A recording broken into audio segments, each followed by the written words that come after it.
Hello mga ka-tasty! Welcome sa akin channel!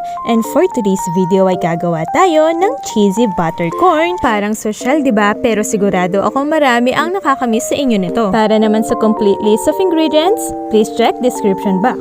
Tara, let's get started!